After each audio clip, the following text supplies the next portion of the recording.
So welcome back and thank you for joining us here at Rootshell Security for our Tech Talks, this being our third episode.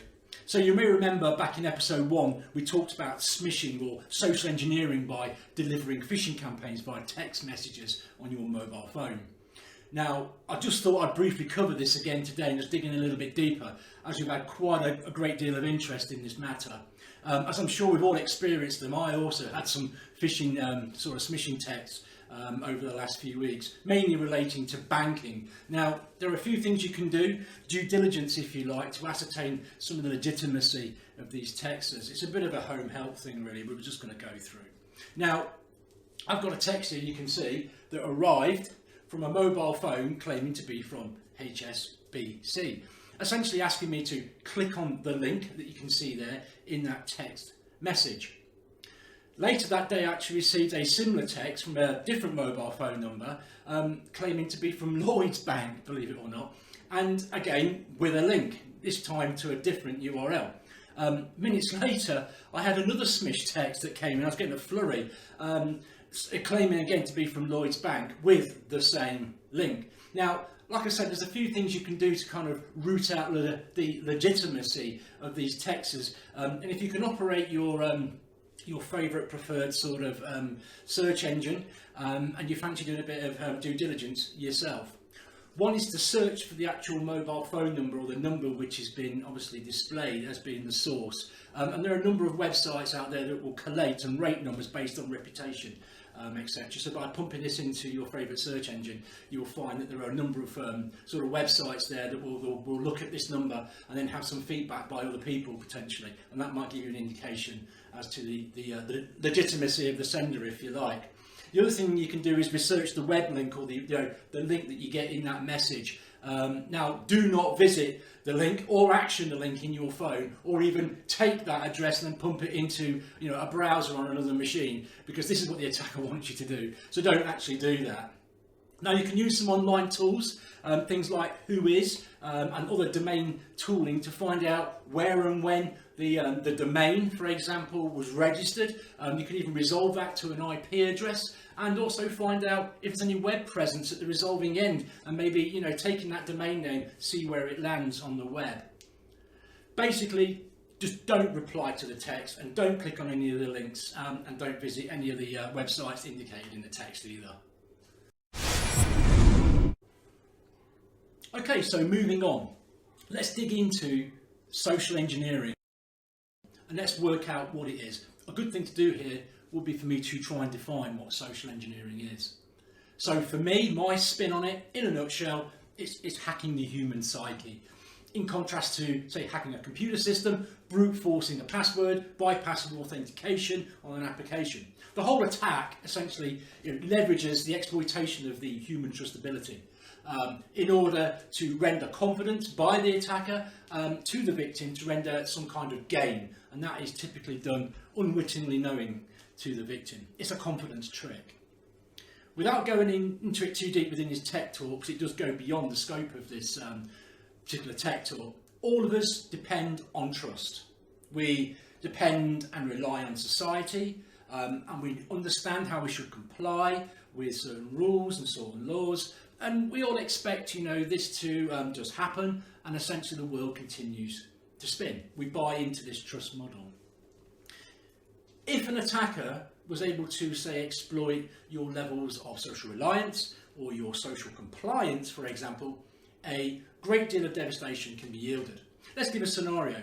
So you could be driving down the motorway and there could be a police car, let's say, in the distance on the inside lane. You may be approaching it with some cadence, so therefore your automatically brain is going into this social compliance mode. You're probably positioning your hands on the wheel correctly, you're reducing your speed maybe, you're looking at your position on the road. Your whole driving plan basically goes from autopilot almost into social compliance mode. You're trying to abide by the law, do the right thing in front of law enforcement. Because essentially what's happening here, it's ingrained in us to behave ourselves essentially and do the right thing. The other things that might be happening is biological as well. Your heart rate may increase, and then post-event, it might be that you may have some paranoia, or maybe even worry, thinking that you may have done something wrong, and there may be some repercussions with that. What I'm getting at here essentially is that our brains have become hardwired, tuned, if you like, into high-vis jackets, high-vis vests and uniforms, to be some kind of official presence of authority. And that's why when delivering things like physical security assessments or ingress assessments via social engineering, high-vis jackets, high-vis vests, the attire, the uniform, the simulation of these authoritative pieces, tend to have greater success when we're doing these sort of events. And this is where social engineering can actually then become a weapon of choice for these attackers, because they leverage that trust. I myself have delivered a number of assessments over the years where, wearing an outfit like an high-vis jacket and a hard hat and maybe, a measuring wheel and a toolbox to gain access or bypass or social engineer my way into a building via reception. It's given me the edge. So there are a number of ways to leverage social engineering. However, they all have one thing in common, and that is they want you to divulge some kind of information, or they want you to perform an action which is beneficial to then the attacker or to their bigger plot or scheme, if you like. Phishing, smishing, we're all aware of them. However, we also have something called vishing, and if you've ever heard of that before. And this is social engineering delivered by voice or voicemail, where the caller will often try to get you to do things live on the phone by purporting to be some kind of entity. Physical actions include tailgating and baiting, which are other forms of social engineering. Often walking on a crutch or carrying what seems to be a heavy box will often reap great rewards, where you've got this sympathetic human at the other end that's watching you coming towards a door carrying a big heavy box. They will often open that door for you without challenging you for security, and often this will obviously allow you then ingress and to bypass using that social reliance and compliance sort of mentality. As with phishing and with smishing, always verify the legitimacy before acting. With vishing, which we talked about, which is the voice element, the live conversation, it could be recorded but could also be an interaction with a live entity at the end of the phone. Never ever give personal or business information out to unsolicited calls. In fact, always verify who you're talking to. If you have to, hang up. Do your verification, do your due diligence, and then call them back on a trusted number which you have verified. Otherwise, kill the call. Now, I unfortunately do know of people who have fallen victim, if you like, to these vishing calls, having given fraudsters access, to their personal computers, for example, and as a result, it has caused devastating sort of actions. Even opening up their online banking applications and sharing screens with the attackers because they've asked them to navigate to a URL, for example, download some application or software, which enables the attacker to then operate and take control, essentially, or even view the screen of the victim.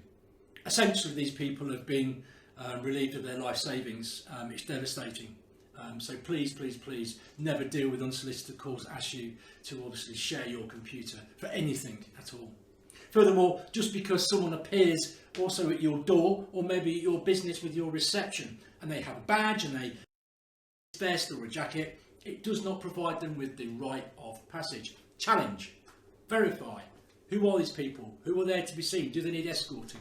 There's a number of questions, other processes that you really need to be talking about.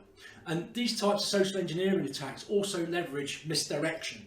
If you're not familiar with misdirection, I've used it a number of times in a lot of my assessments. Whilst an action is being carried out, say over here, there is essentially a diversion of attention from the real attack, which is happening over there. So be wary, exercise situational awareness at all times. Okay, so there are a number of ways that can aid an organisation in potentially understanding what or where these types of threats may exist. Threat intelligence can help you potentially understand what modus operandi or methods that may be utilised. Typically, an attacker's TTPs, or their tactics, techniques and procedures, can be learned and understood, helping you create what we call a runbook or a playbook, if you like, on how to educate your staff, knowing your physical threat model, and how to ultimately defend against such attacks. This basically brings to the end now of episode 3. So Looking forward to the next episode. We have a guest with us. We've got Dr. Neil Kettle, who heads up the research and development arm here at Rootshell Security. He's going to be talking about the kernel bug that sadly never was, but not for the lack of trying. I'm looking forward to that. So be sure to join us. So until next time, keep safe, take care, all the best. Bye.